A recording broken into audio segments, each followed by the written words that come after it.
Orang yang mengendalikan benua Changsuan sekarang adalah saudara perempuanku yang baik. Aku kembali dari surga kedua hanya setelah mengetahui bahwa benua Changsuan sedang dalam masalah. Awalnya aku berencana untuk menyelesaikan urusan dengan kota Feihu, tapi aku tidak menyangka akan bertemu dengan kalian. Sekarang saudara perempuanku telah memberitahuku melalui telepati bahwa seseorang telah mulai secara paksa mengendalikan benua Changsuan. Mo Qingyun dan Chen Ping mengatakan semuanya dengan jujuri. Karena Chen Ping telah membawanya ke menara penekan setan, Mo Qingyun tidak akan lagi memperlakukan Chen Ping sebagai orang luar. Jadi dia tidak lagi waspada terhadap Chen Ping. Seharusnya itu orang dari istana ke-8. Aku akan menemanimu ke benua Changsuan untuk melihatnya, kata Chen Ping. Bagaimanapun, Mo Qingyun telah banyak membantunya, dan sekarang Chen Ping tidak bisa hanya berdiam diri dan melihatnya mati. Dia juga ingin pergi ke wilayah manusia untuk melihat apakah dia bisa bertemu Suyuki. Kakak, aku ikut denganmu. Sang dewa gila tiba-tiba muncul dan berkata, sebaiknya kau tetap di kota Badak. Kau berasal dari suku binatang, jadi tidak cocok bagimu untuk pergi ke tempat di mana ras manusia berada.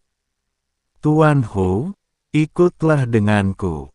Dia manusia, Chen Ping berkata kepada Hu Masi.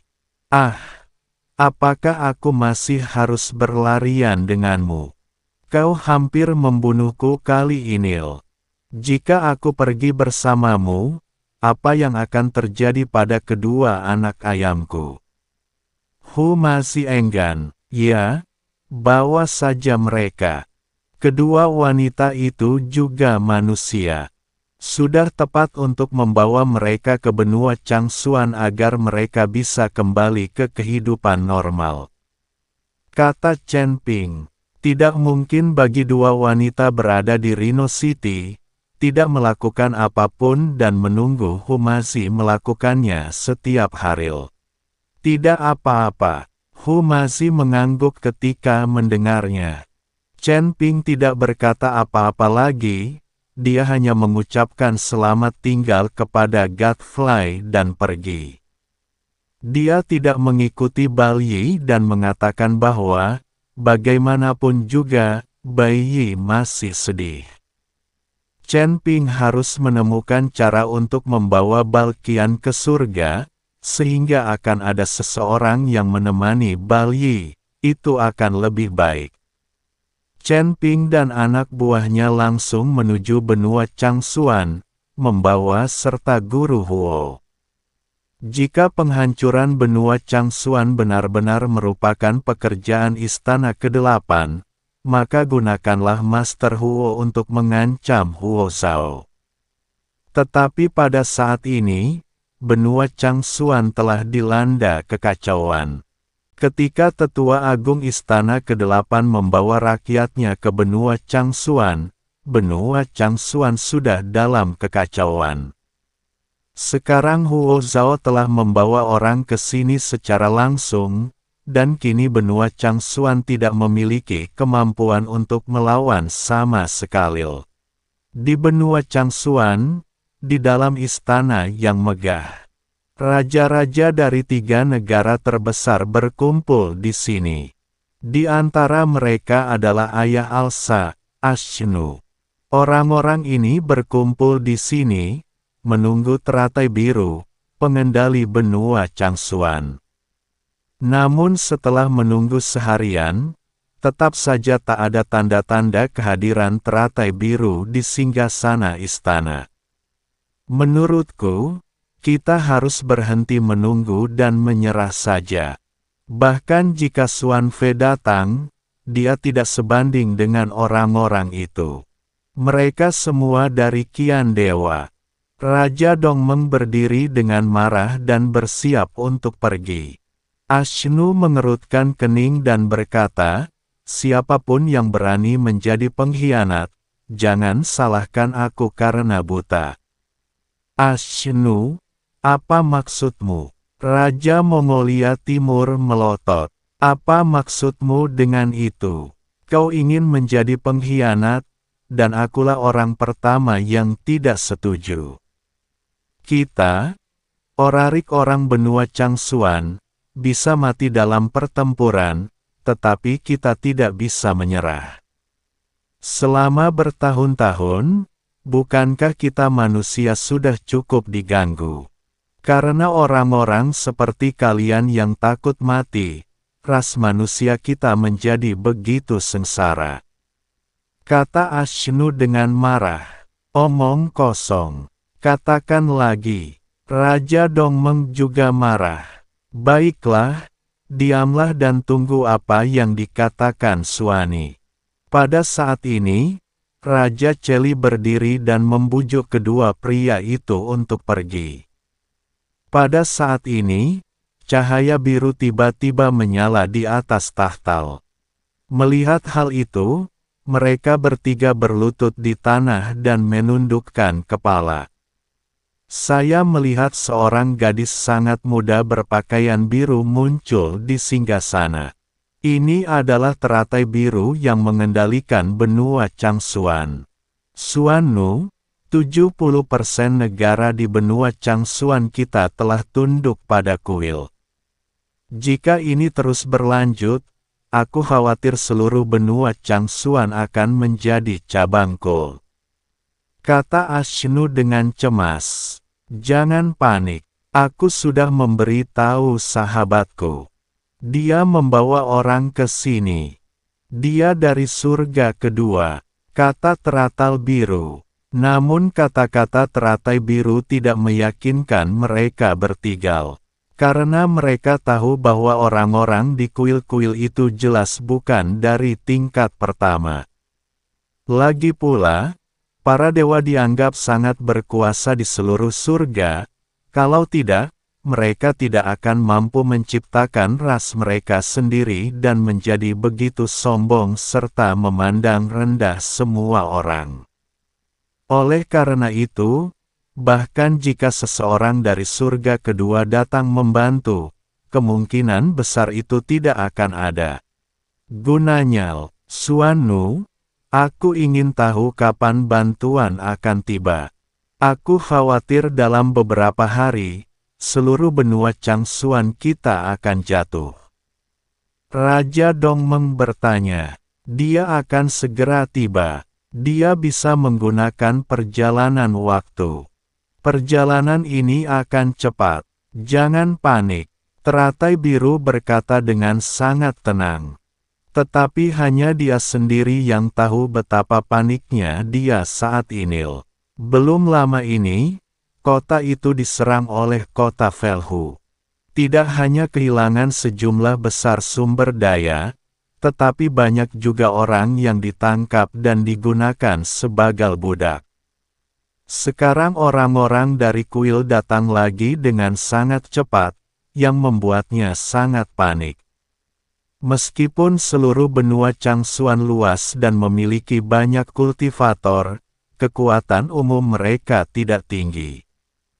Tidak ada cara untuk melawan serangan di kuil. Menghadapi orang-orang itu di kuil, mereka tidak punya pilihan selain menyerah atau menunggu untuk dibantai. Satu-satunya harapannya sekarang adalah Mo Qingyun dapat datang dengan cepat dan membawa orang untuk membantunya membalikkan kekalahan. Pada saat ini, di wilayah udara benua Changsuan, cahaya putih yang menyilaukan tiba-tiba menyala, diikuti oleh serangkaian sosok yang muncul. Orang-orang ini adalah Chen Ping dan kelompoknya. Kali ini, tidak seperti sebelumnya, mereka akan muncul dalam susunan teleportasi. Kali ini mereka benar-benar muncul di udara. Melihat gedung-gedung tinggi yang berdiri di bawah kakinya, Chen Ping merasa sedikit bingung. Bukankah kita menggunakan susunan teleportasi? Chen Ping bertanya, karena ketika dia berada dalam cahaya putih tadi, dia merasakan tekanan yang tidak dapat dijelaskan, dan Chen Ping hanya bisa menggunakan kekuatannya untuk melindungi tubuhnya. Jika itu adalah susunan teleportasi, situasi ini tidak akan mungkin terjadi. Tentu saja tidak. Ini adalah perjalanan waktu yang jauh lebih berguna daripada susunan teleportasi. Susunan teleportasi mengharuskan kedua lokasi memiliki susunan, dan keduanya harus terhubung satu sama lain. Mo Qingyun mengikuti Chen Ping untuk menjelaskan perjalanan waktu. Chen Ping tiba-tiba menyadari, ini seharusnya merupakan versi teleportasi yang disempurnakan, bukan? Chen Ping tahu bahwa teleportasi dapat memungkinkan seseorang berpindah dari satu tempat ke tempat lain secara instan. Tetapi jarak teleportasi biasanya sangat pendek. Perjalanan waktu dan ruang seperti ini dapat melibatkan jarak puluhan ribu atau bahkan ratusan ribu mil. Saya rasa begitu, Mo Qingyun mengangguk, lalu menukik ke bawah. Begitu mereka mendarat di tanah, mereka ditatap oleh seorang pria dengan tatapan waspada. Siapa kamu? Pria itu sangat waspada. Apakah ini benua Changsuan? Mo Qingyun bertanya. Tidak buruk. Pria itu mengangguk. Aku di sini untuk mencari Suan Femu, kata Mo Qingyun. Mencari Suan Nu kita. Pria itu tertegun, lalu menatap Mo Qingyun dan berkata, apa yang ingin kamu lakukan dengan Suan Nu kami? Aku temannya, dan dia datang untuk memintaku datang. Apakah benua Changsuanmu sedang diserang? Mo Qingyun bertanya. Yal, pria itu mengangguk, dengan sedikit keterkejutan di wajahnya. Apakah Anda pembantu yang diundang oleh Suani? Saya rasa begitu, kata Mo Qingyun. Chen Ping memandang pria di depannya dan mendapati bahwa dia baru saja mencapai alam keabadian yang tersebar. Dan masih banyak aura di sekitar, tetapi semuanya sangat lemah, dan sebagian besarnya berada di alam keabadian. Tampaknya kekuatan benua Changsuan benar-benar lemah. Apakah karena manusia lebih sulit mengamalkannya dibandingkan dengan para setan atau binatang? Lelaki itu berkata dengan gembira, di mana orang-orangmu? Di mana mereka? Hanya sedikit dari kita, kata Mo Qingyun. Pria itu tertegun, lalu senyum di wajahnya menghilang. Apa gunanya kalian? Sekarang 70% benua Changsuan telah jatuh, kalian tidak berguna. Saya sarankan kamu pergi saja, jangan sampai kamu menjadi tawanan orang lain. Kalian ini, apa kalian memandang rendah kami? Hu masih sedikit tidak senang. Namun sebelum lelaki itu bisa mengatakan sesuatu, bumi tiba-tiba berguncang.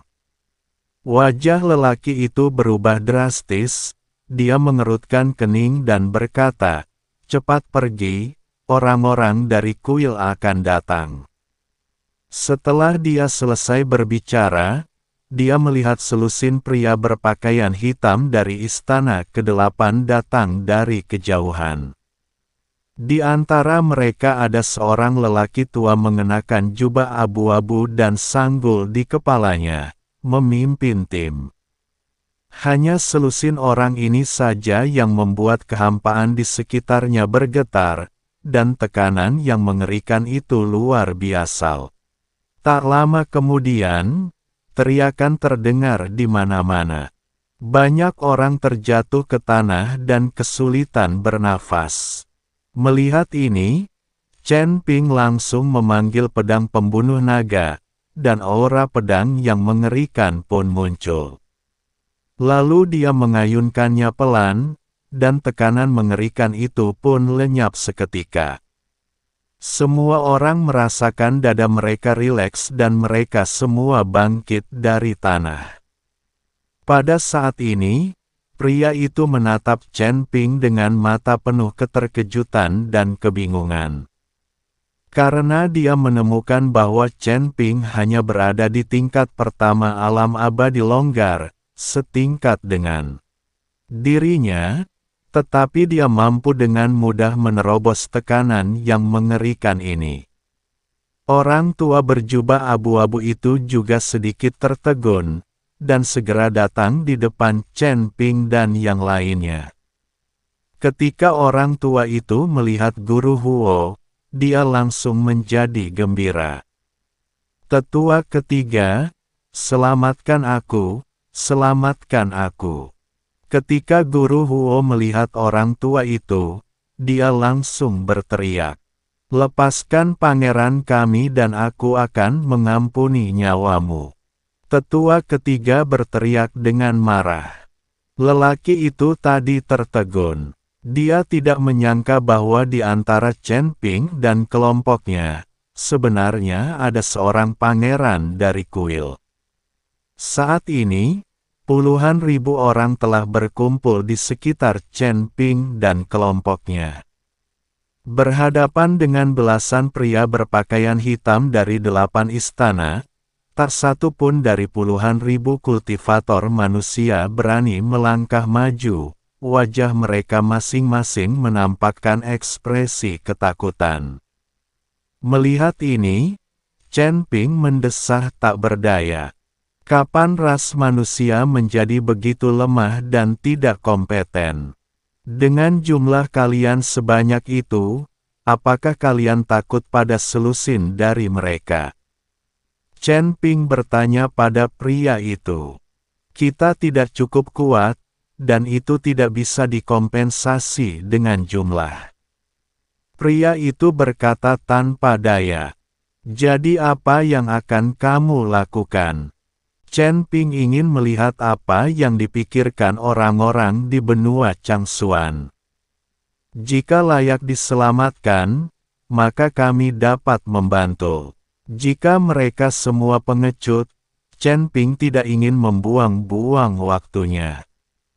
Apalagi yang bisa kita lakukan? Menyerah atau bertarung sampai mati. Tapi kami tidak akan menyerah. Sekalipun kami tidak bisa mengalahkan mereka, kami akan tetap menyeka ingus mereka. Kamu bukan dari benua Changsuan, jadi sebaiknya kamu segera pergi. Aku akan membawa orang-orang ke tempat pembuangan sekarang juga dan membuat mereka jijik sampai mati. Pria itu berkata kepada Chen Ping, apakah begini caramu melawan? Chen Ping tertawa. Apa yang harus saya lakukan? Pria itu tidak berdaya. Berhentilah mengomel padaku dan segera bebaskan pangeran kita. Apa kau tidak mendengarku? Melihat Chen Ping mengabaikannya, tetua ketiga berteriak lagi. Kau benar-benar menyebalkan. Chen Ping akhirnya menatap tetua ketiga dan tiba-tiba mengayunkan pedang pembunuh naga di tangannya. Sinar pedang yang tajam menyambar bagaikan meteor. Wilayah udara di sekitarnya tampak terkompresi dalam sekejap, dan semua orang hampir berhenti seketika, membuatnya sulit untuk bergerak. Ketiga tetua itu terbelalak lebar, wajah mereka penuh ketidakpercayaan. Dia menyaksikan dengan tak berdaya ketika cahaya pedang menebas lehernya. Kepalanya terangkat tinggi, dan dia bahkan dapat melihat tubuh tanpa kepalanya jatuh langsung ke tanah. Kepalanya terangkat ke udara, masih berkedip, tetapi kesadarannya belum hilang.